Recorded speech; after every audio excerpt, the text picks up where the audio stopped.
So I was like, you know what, screw it. So I wiped out my 401k. I put that towards the Lamborghini Urus. How it all started was I just started researching the game. We have a Bears player right now in our Range Rover. What were some of the early tactics that you were focusing on to get repeat customers? Is there a place where you are listing this vehicle aside from your website? How do you think a market like Chicago differs from like a Miami, New York, LA, Vegas? It was honestly probably a better opportunity for me to get started somewhere like here in Chicago as opposed to somewhere like Miami or Las Vegas. Reason being is...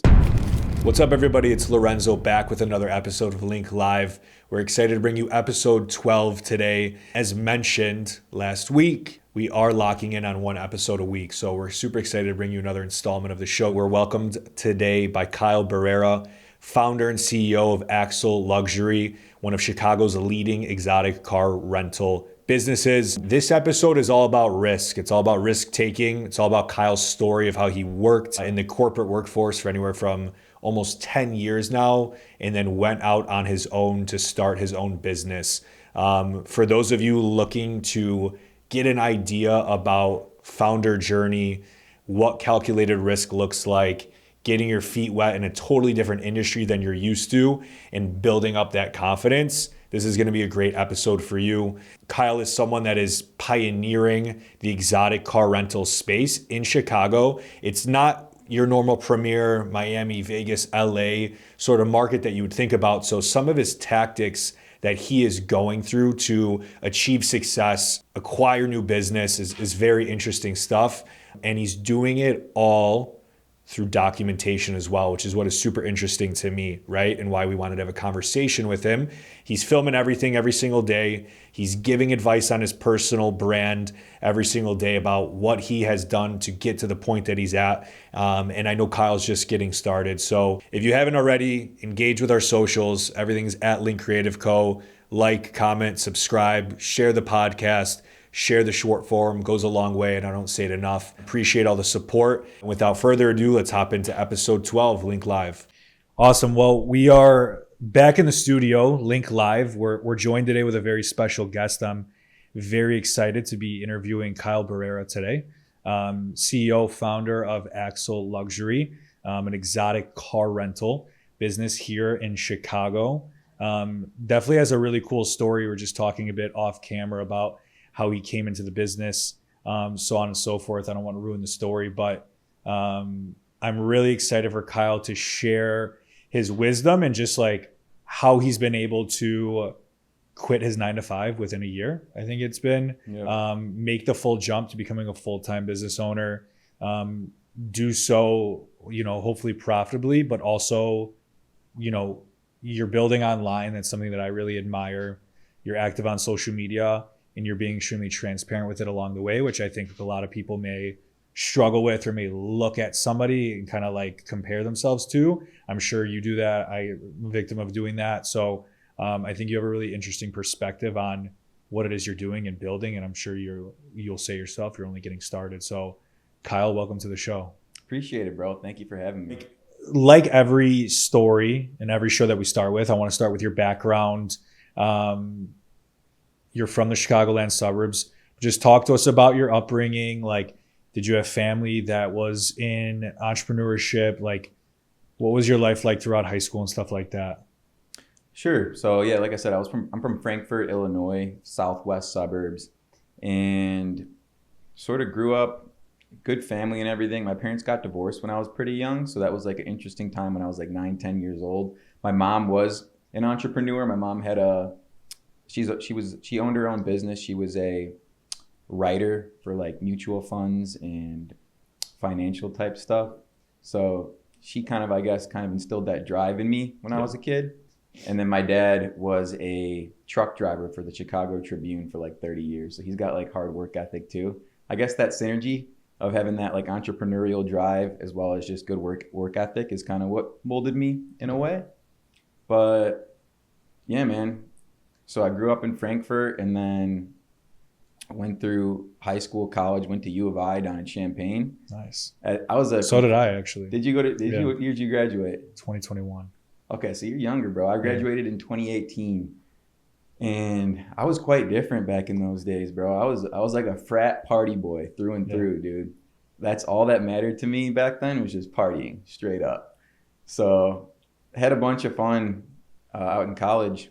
And then, yeah, I ended up moving to Arizona, like I mentioned earlier today, for a few years. And then I moved back here downtown. Was that mainly for work at the time, the Arizona move? My buddy was moving out there. My brother had lived out there. And have you been to Scottsdale? I have once. Yeah, it's fun out there. So decided to move out to Scottsdale. Super fun. That's where I got into tech sales, was out in Scottsdale. Okay. And then I ended up moving back here to Chicago. My family's here and whatnot. And then was still doing all the tech sales stuff. And then I got into the car rentals about a little over a year ago. So Nice. When I got into it, yeah.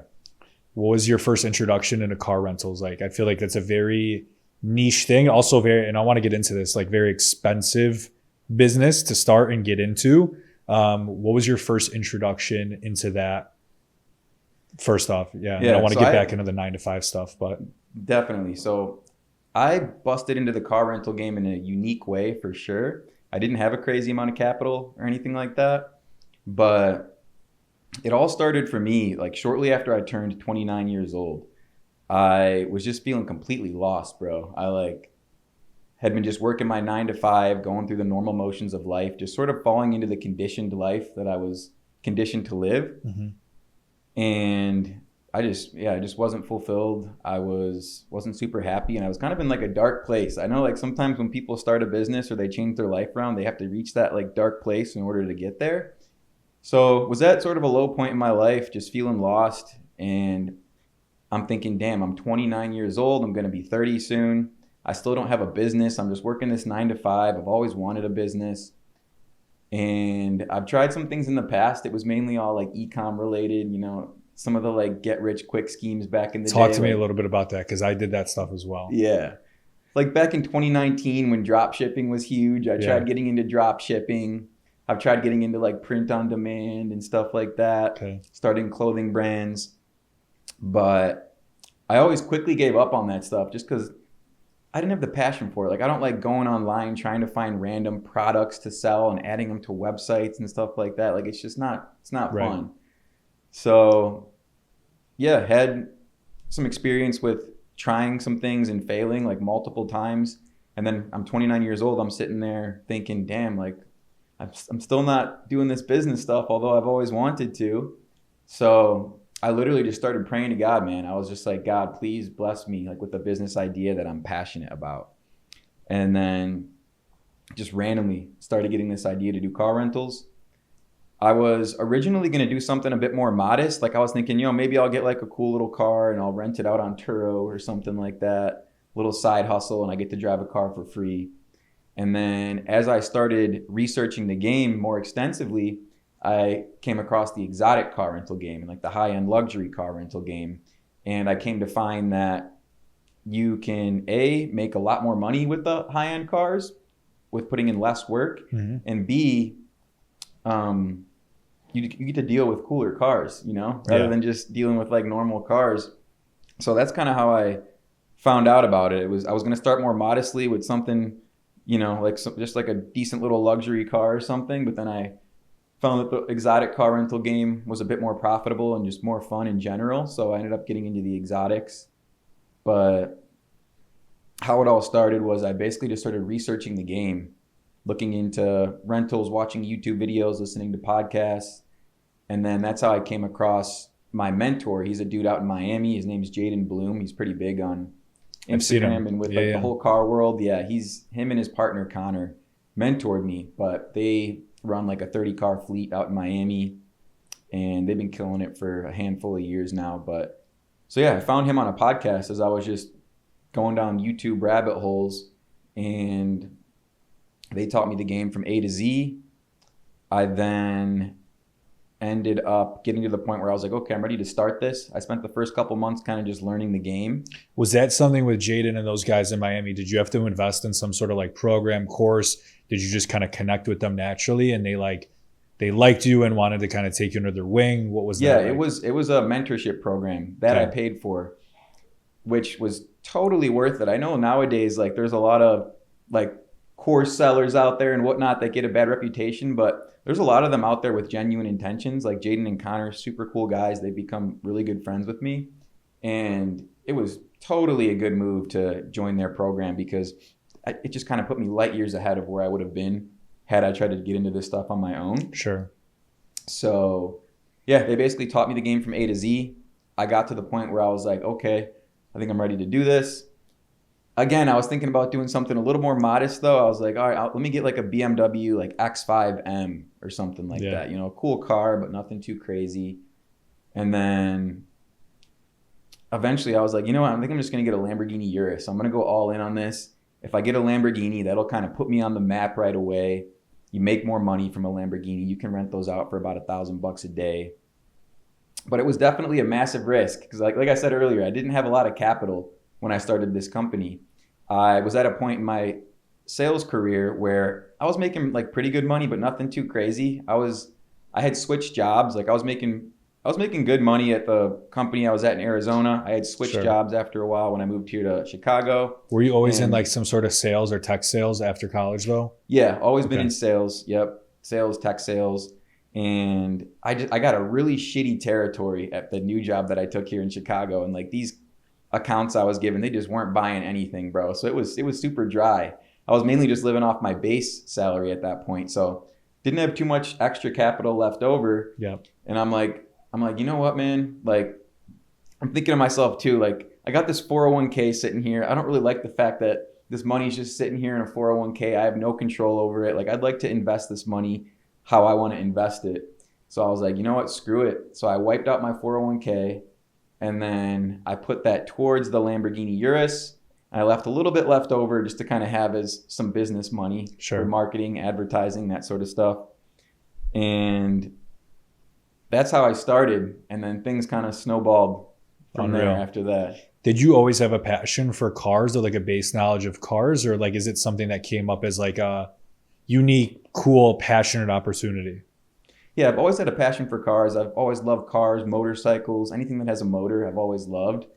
And I always thought to myself, like, I wanted to get into some type of business that involves cars, but I really never knew what. And then, like I said, I just started praying and I got this car rental idea. Love it. So, awesome. So fast forward then, you obviously have a gap of time, about a year from you starting Axel, running it, and then quitting the 9-to-5, right? Mm-hmm. What were some of those, like, okay, you signed on the dotted line, got the Urus, right? It was your first vehicle in your fleet. What were some of the early challenges then? Like, a lot of people, when you see them on social media, they go on podcasts, they skip in my opinion, they skip the 60, 70, even 80% of like the grind part, the really hard part that nobody talks about within entrepreneurship, and then skip to I got 10, 20, 30 cars in the fleet and everything's awesome, right? Yeah. Which is great, but I'm interested to hear, like, what were some of those early hardships, challenges, question marks where you got into it and you maybe surprised yourself in a nervous way and a not nervous way, but what were some of those early kind of challenges for you? Yeah, it was definitely tough at first just because I had no experience. I didn't really know what I was doing. I mean, you know, my mentors taught me the game generally, but I didn't have any experience whatsoever. And the challenges at first were definitely just pushing out the Urus, the first car that I started with, pushing it out on rentals as much as possible because I didn't have effective marketing strategies or advertising strategies. I figured if I could rent the Urus out for minimum 3 days per month, my payments on the car would kind of be covered, and then everything after that would be profit. So in my mind, the first thing that came to my mind was just social media. Like, I'm just going to start posting on social media and try to get clients that way. So I started posting on Instagram, and I mean, that's a whole nother story, but that's been one of the best things that I've ever done. I mean, it's nerve-wracking at first putting yourself out there on social media. For sure. But after you get used to it, you get better, and the opportunities that come your way are just crazy from social media. I mean, I'm here right now because of social media, but I started putting myself out there on social media, man. And I was basically creating videos. I sounded super awkward at first. I know there was people making fun of me at first. I've heard through the grapevine, but started putting myself out there. I was running a terrible Instagram ad that I had just made off my phone. And that's how I got my first few clients. Like, so the Urus was getting rented, a couple days a month, 2-3 days a month, the first couple months. Sure. There were 1 or 2 months where I definitely didn't cover the payments fully. So I lost a little bit of money. And I had also started in December was when I first went on the market with the car. So it was about a year ago when I first went on the market. So obviously that's winter season. It's not hot season for rentals. So that was all a challenge. But yeah, I would say at first it was really just dealing with the slow season as well as just not knowing what I was doing. But I was just kind of throwing myself out there and learning as I go. Love it. Yeah. When you start a company like Axel, like, is there a place where you are listing this vehicle aside from your website where people could like see it almost on accident, or like if they're scrolling through and like shopping a rental, or are you relying just solely on your brand at this time?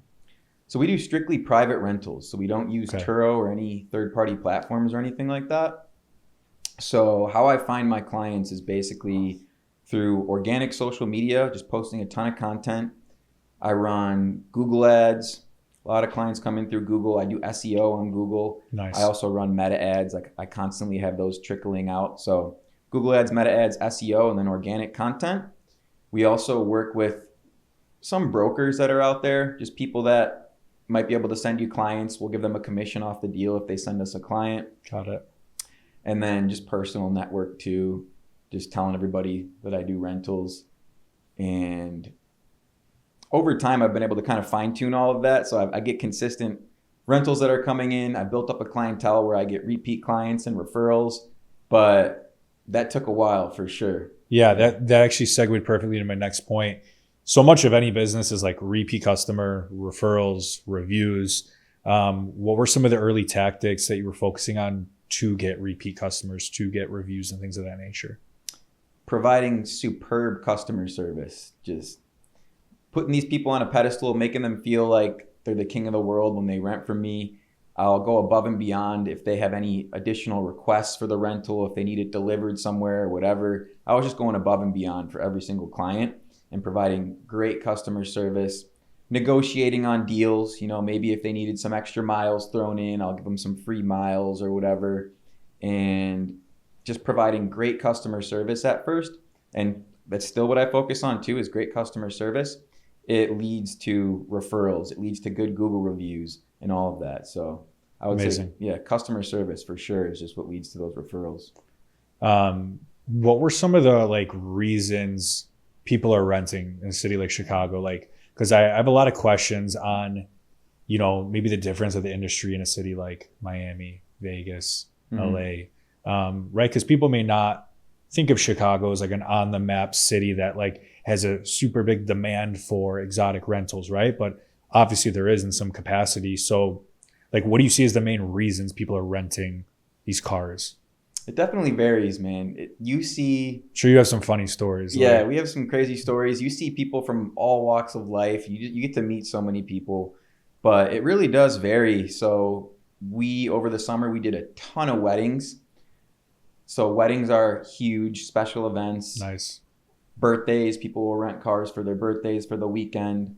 Sometimes you'll get guys that just want to flex. Like, they just want to hop in a car. They want to flex for the weekend. You'll get people that are traveling into town, whether it's business people or just people that have money. They might book a car for a few days, maybe a week or longer. So it kind of just varies. And then we've had some professional athletes, actually. We have a Bears player right now. He's in our Range Rover. He's got it until like January, and he got it last month. So that's a fat rental right there. Love it. And then we had another Bears player in the Lamborghini Urus last month. He had it for like 3 weeks. So we've been kind of slowly but surely getting up there as far as high-end clientele. Nice. But yeah, it definitely varies. I mean, and a lot of them do have money. A lot of these clients, a lot of them I feel like are spending their last dime on a rental. Like, some of these people just want to flex and they'll come to you. And what's a telltale sign that someone's on their last dollar coming to you versus someone that has money? So you can kind of just tell sometimes if people like have money versus don't have money. We try to do our due diligence when people rent from us too. And we kind of look into what they got going on, make sure that we're renting to the right people. And Yeah, you can just tell sometimes that people are just probably spending money that they shouldn't be on rentals. But Yeah, I mean, at the end of the day, they always come back ecstatic and they're pumped that they did it. So love it. it's a good experience for them. Love it. That brings up a good point. You mentioned like the long-term rental aspect. I'm sure it's a lot better of a business model or more just better margin for you to do long-term rentals. Talk to us about like the different variations of how you guys rent out, right? Like I'm sure it's not just people doing half-day rentals and that's your entire business. So like what are the tiers when you really break it down? Like really what Kyle knows now versus what he did maybe when you started a year or so ago. How are the different ways to like add on services, extend rentals, confirm repeat business, stuff like that? Yeah, so it's a big mixture. We typically try to do minimum 1 day rental. We honestly aim for 2 day minimum, but we'll do 1 days when the cars are sitting around.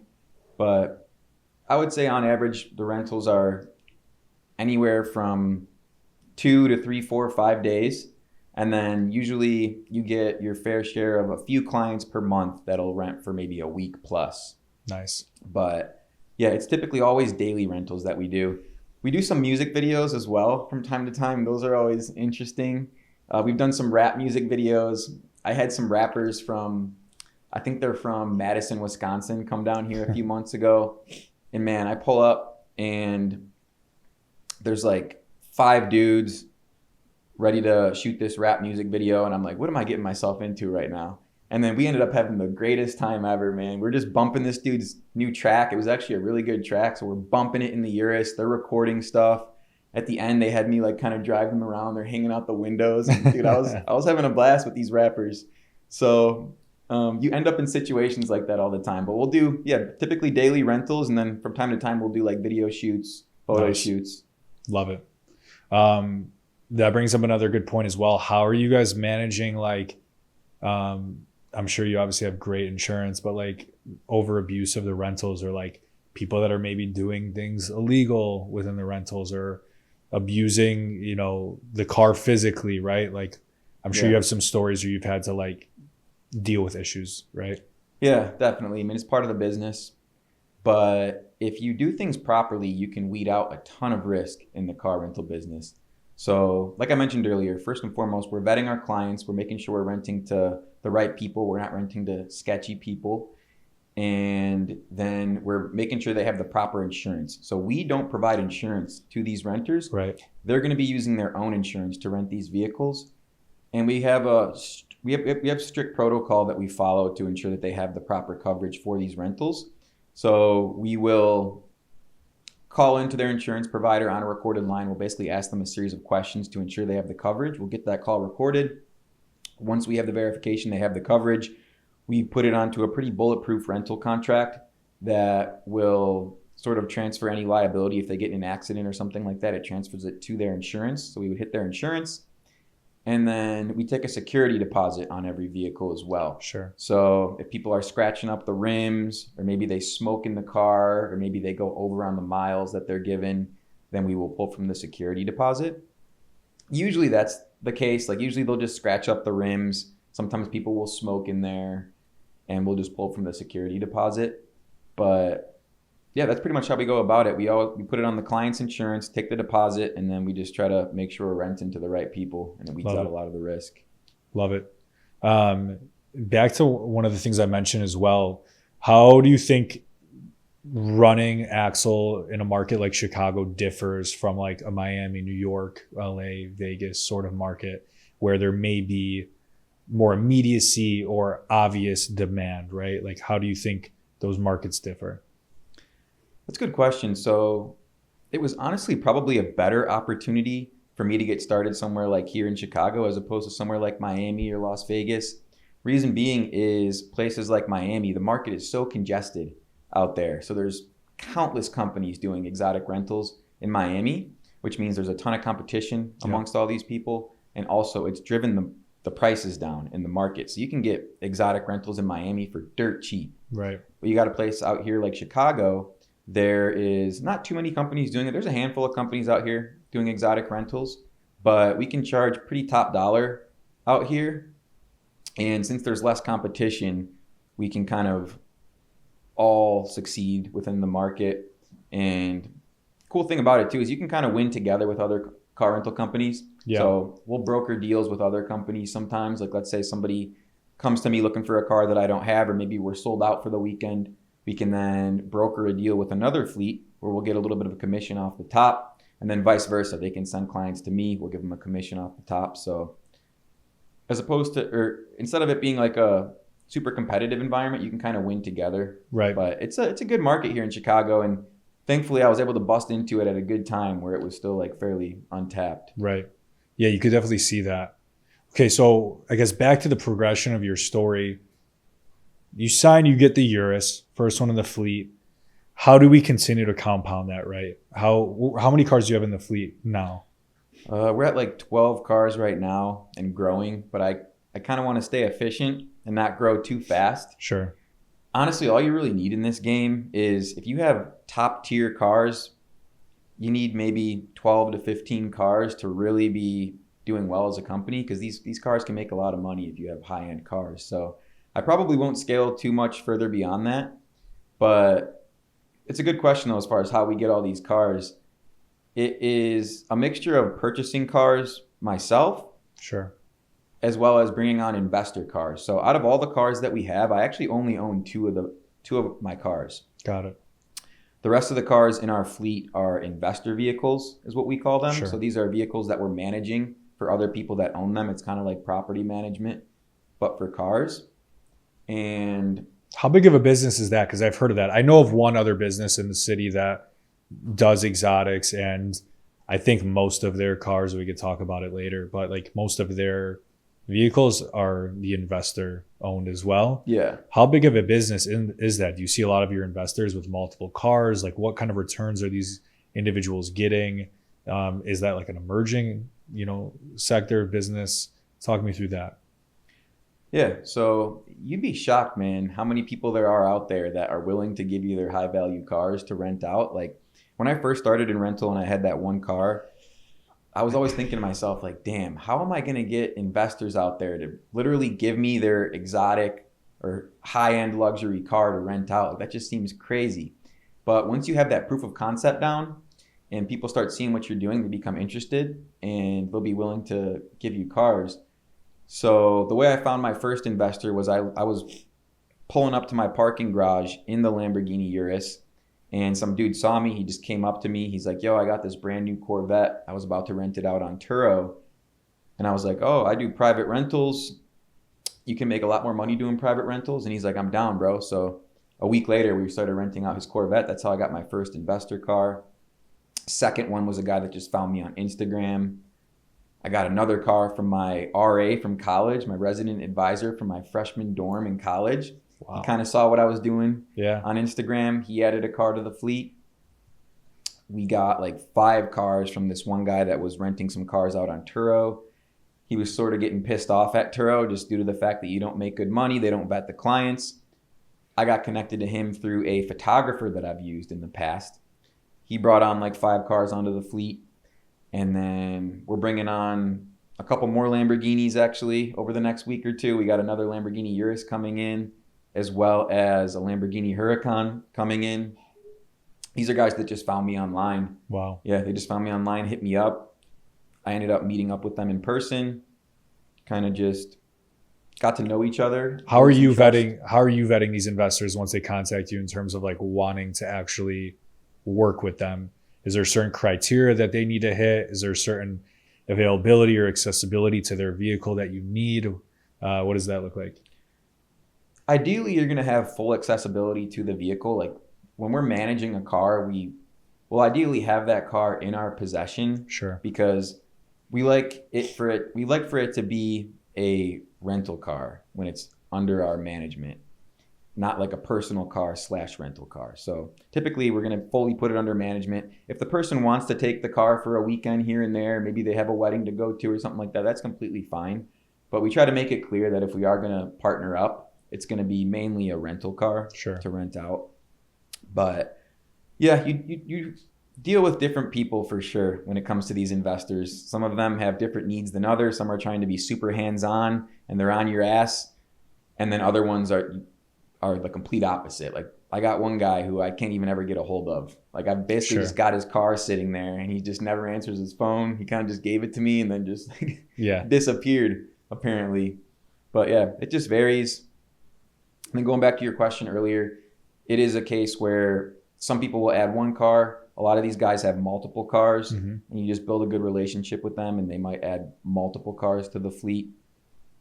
And then as far as the split you have with the investor, we will typically go for like a 50-50 split, maybe a 60-40 split, maybe a 70-30 split if we have to. So we negotiate these splits.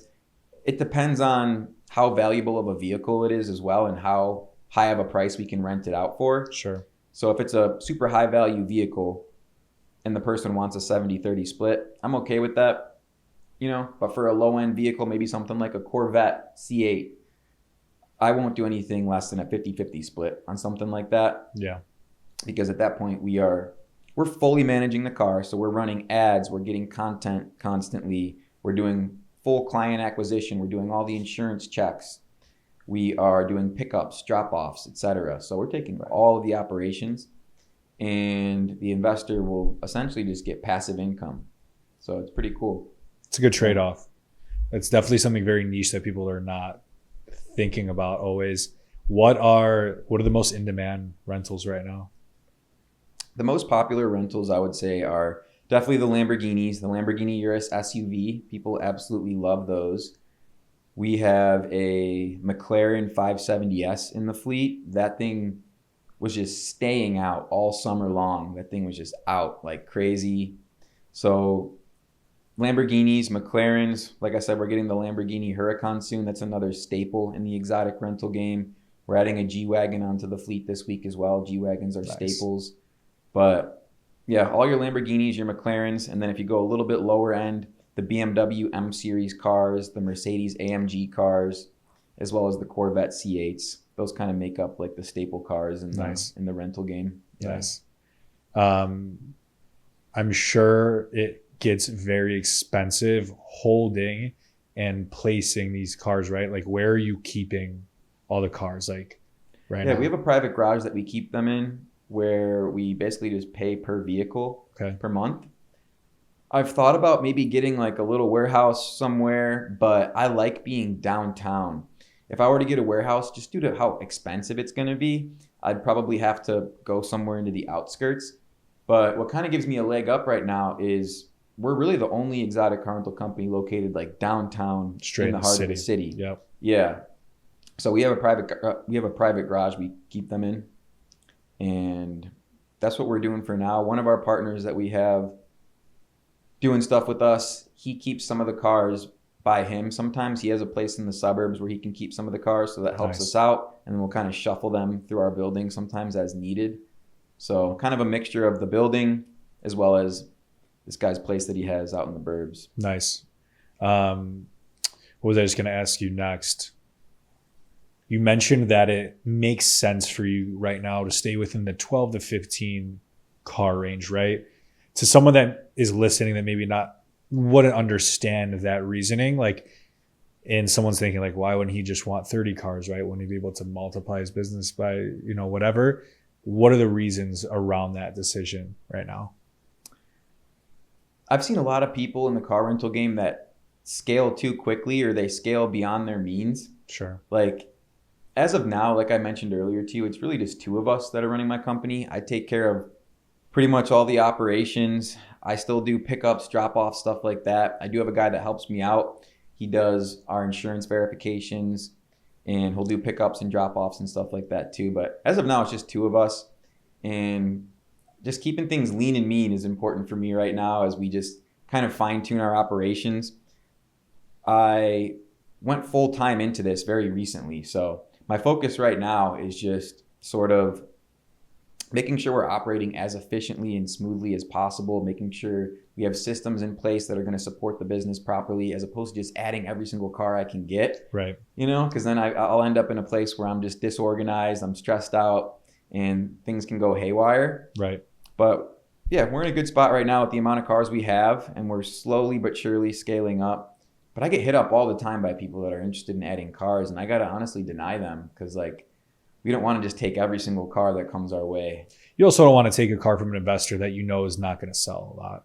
I'm sure by now you know what's going to move and what's not. Yeah, So exactly. We've had some people hit us up with cars that I just know aren't going to rent out, so Right. we'll just kind of deny them. We've had some people that do have cool cars too, but we got to weigh out, is it worth it to take on another car versus put more focus into the cars that we have right now and pushing them out. So I've denied some people that have some pretty cool cars, but we just simply would do better if we just focus on the cars that we have right now. But the reason I'm adding some more cars on over the next couple of weeks, I know I mentioned the Urus, the Huracan, the G-Wagon, because those are top tier vehicles. For sure. Yeah, so those are super top tier. There was somebody recently that wanted to add like some sort of, I forget the exact model, but it was like a 2-door AMG, super cool car. But I was like, yeah, we probably don't need that right now. Right. So makes sense for sure. And I want to reverse a little bit back to you. And congrats, by the way, for leaving the full-time job. We often refer to it as the jump, right?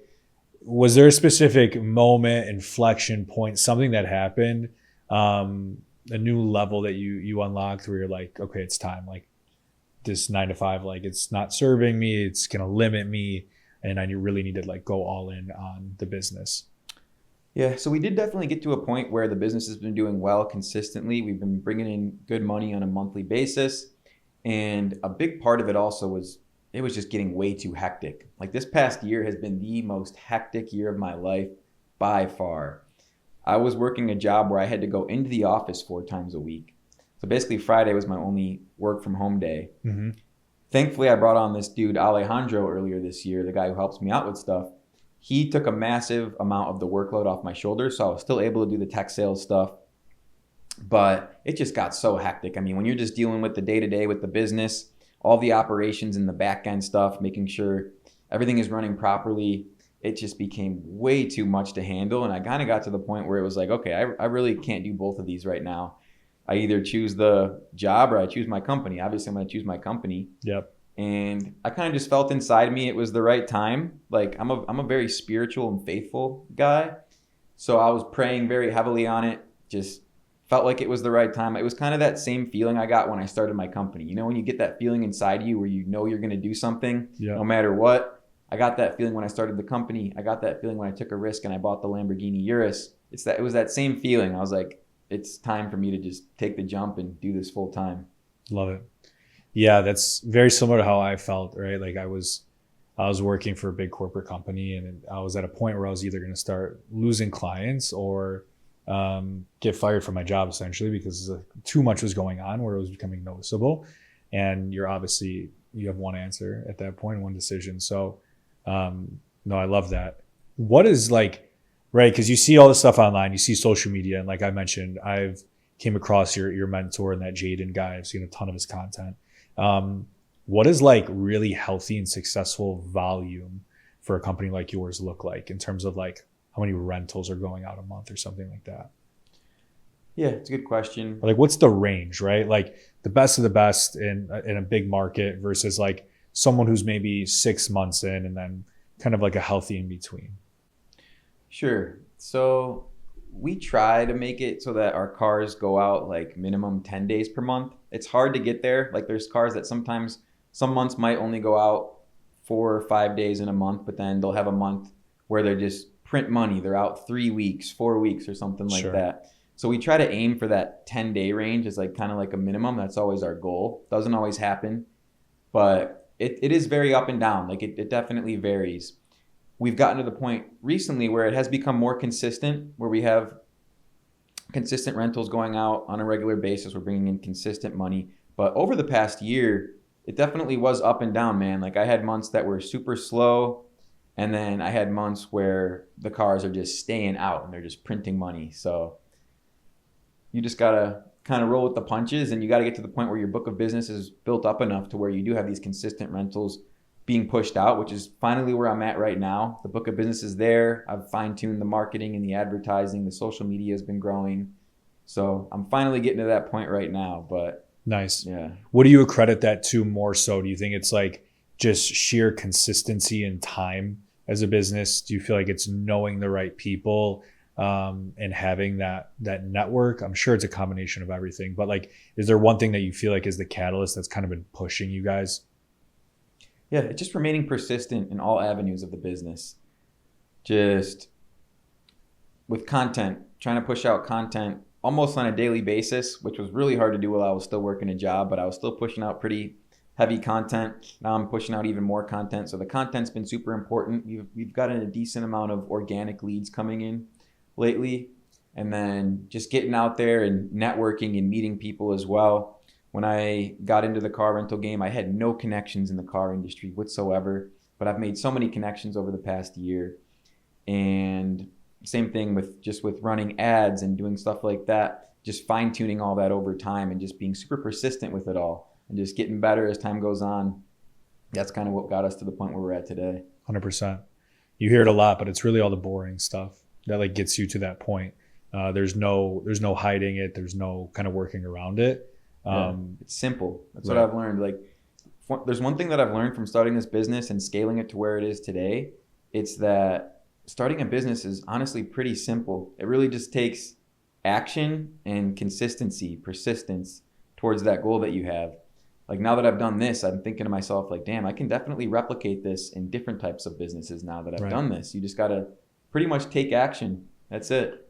That kind of leads me to my next question too. I was going to ask, like, what's next for Axel? Obviously, you guys are still very new. I'm sure you have a million ideas and things that you want to do and continue to scale.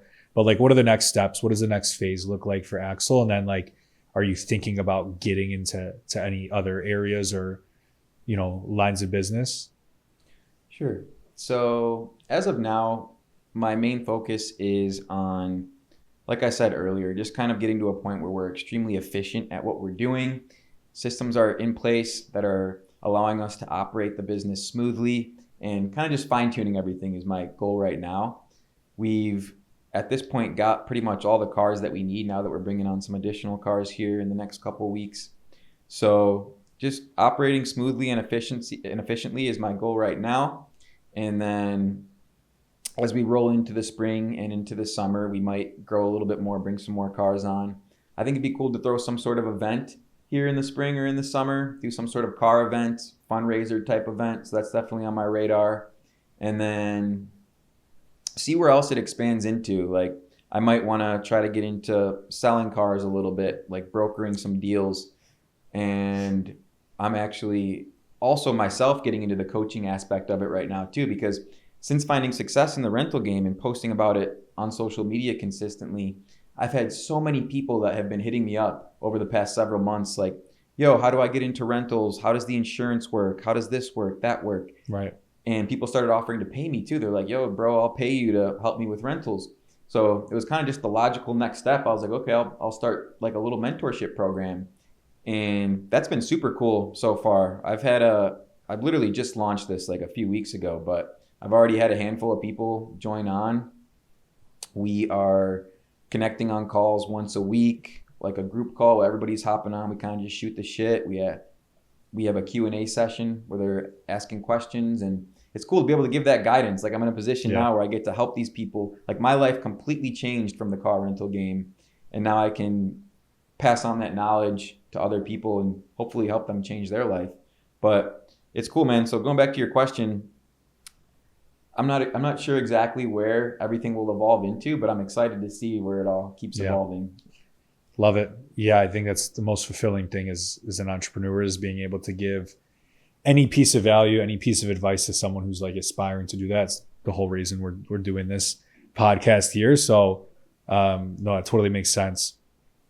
You've also been able to, and from what I've seen, partner with some cool businesses to advertise as well, right? I saw you guys are in, I think, is it, what hotel is it? You guys do some advertising in as well. The Marriott Hotel right on Michigan Avenue. Nice. Yeah. I was going to say, how much is like the tourism aspect of being in a big city been able to like help, or how have you guys been able to leverage that, right? Because that's smart. People wouldn't think of that. There's a lot of people in from out of town. Mm-hmm. They're looking for transportation. transportation in the city is probably one of the hardest things to like navigate if you don't know what you're doing or where you're going. How did that come about? And like, what does a process look like for being able to advertise with a hotel group that big?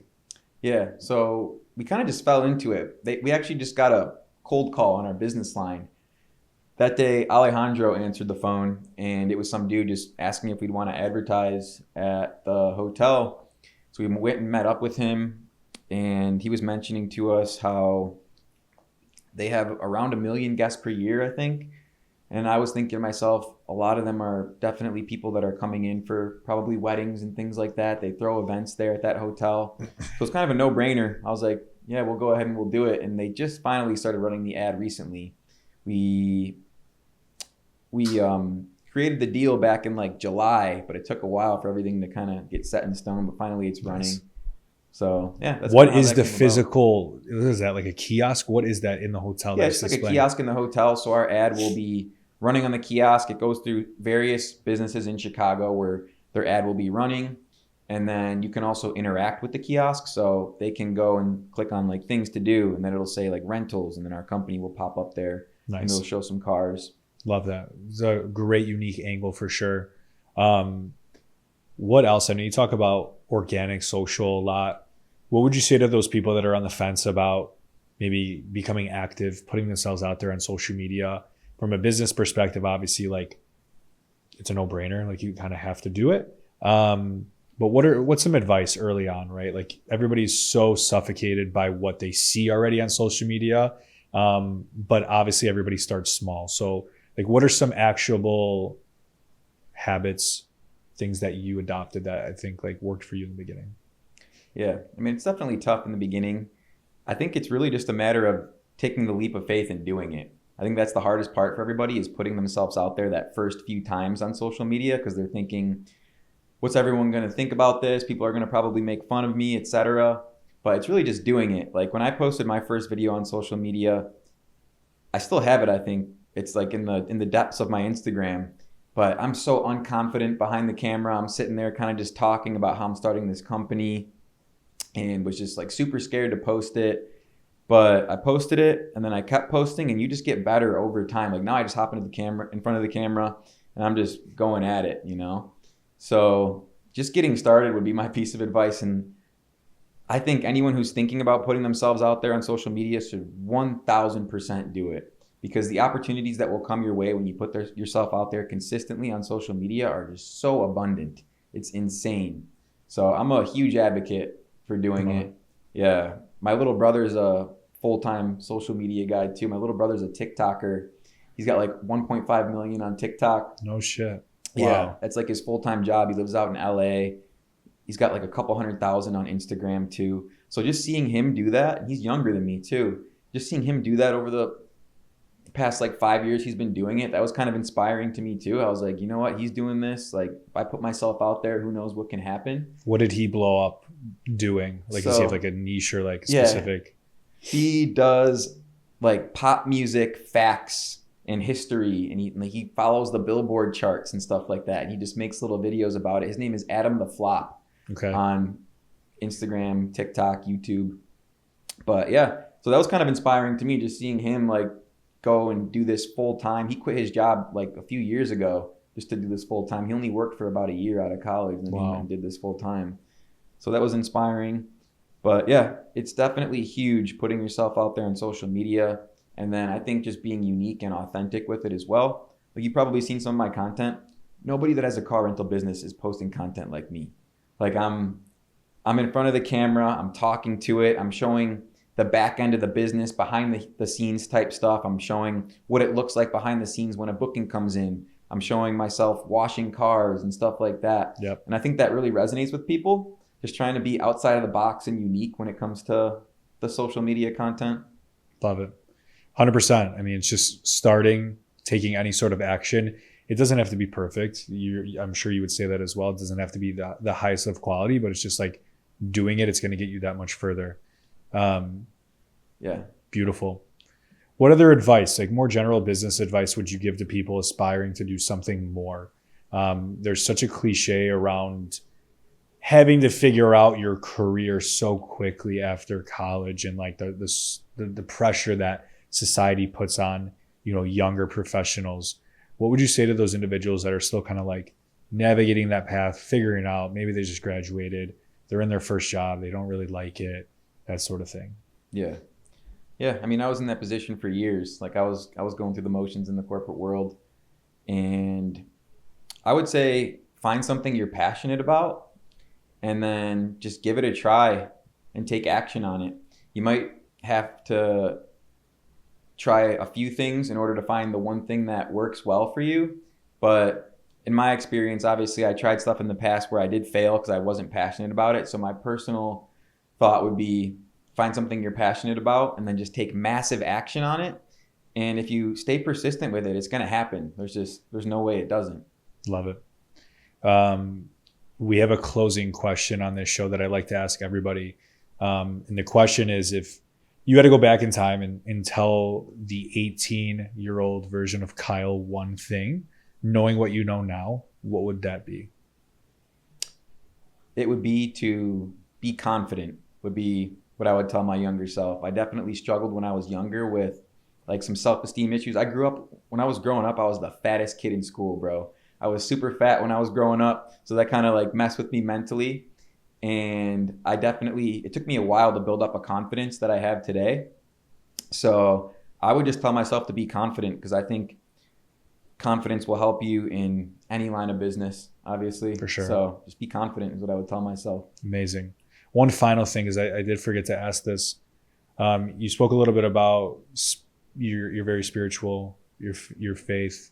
What are habits? What are things that keep you mentally in the game, right? Because as glamorous as things look online, like I don't care what business you're running, it's extremely hard. It's the hardest thing in the world. What are things that keep you running every day, keeping you healthy, keeping you in check? Yeah.